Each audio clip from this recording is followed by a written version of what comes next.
Have at it, family divided. We left, we shop, but we're still united. Hot takes, hard hits, you're all invited. Have at it, family divided. It's Sonia from El Paso. Sonia still from El Paso. Seasoned cracker, not to be confused with the soggy Saltine on the right.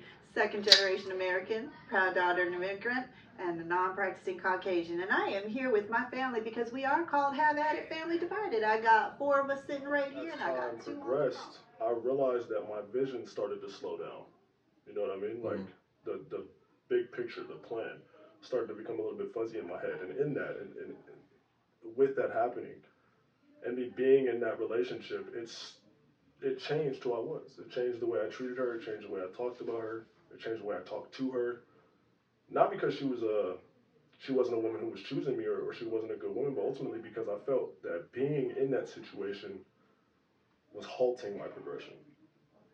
So I think it's a whole different perspective that we haven't talked about yet. Is there are times when men and women get together, but that man hasn't figured out his master plan yet. And until he does that, he cannot be all that he needs to be for her.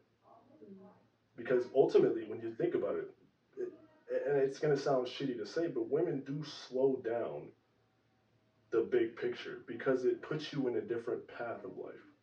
It's because your focus is on her. Yeah, your focus shifts. Yeah. Family. You know what I mean?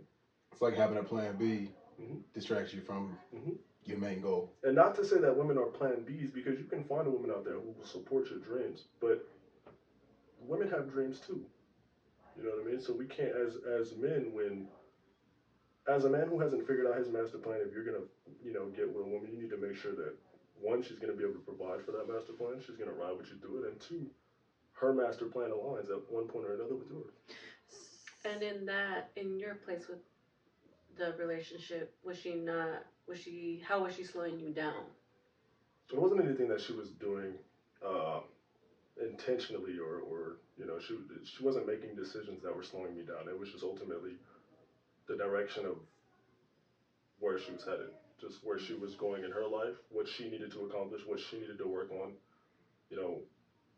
mentally where she was at and mentally where I was at, we just were not aligned. Yeah. We were not on the same frequency whatsoever, and it was causing friction. And the friction, we turned into something else. We started to argue about a bunch of bullshit and X, Y, and Z's because in that time, we didn't know what the fuck the issue was.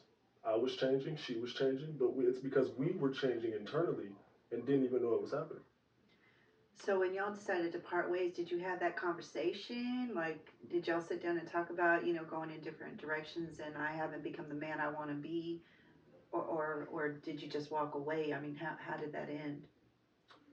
I mean, I'm not going to sit up here and lie. Like, I made a lot of decisions in my life that I probably shouldn't have. I've, stepped down on relationships and, but to answer your question, yeah, we've had conversations, but when you take or you destroy someone's trust, when somebody has trust in you and you destroy that, it's almost impossible to get that back the way it was initially. Have at it, family divided. We left, we shop, but we're still united. Hot takes, hard hits, you're all invited. Have at it, family divided.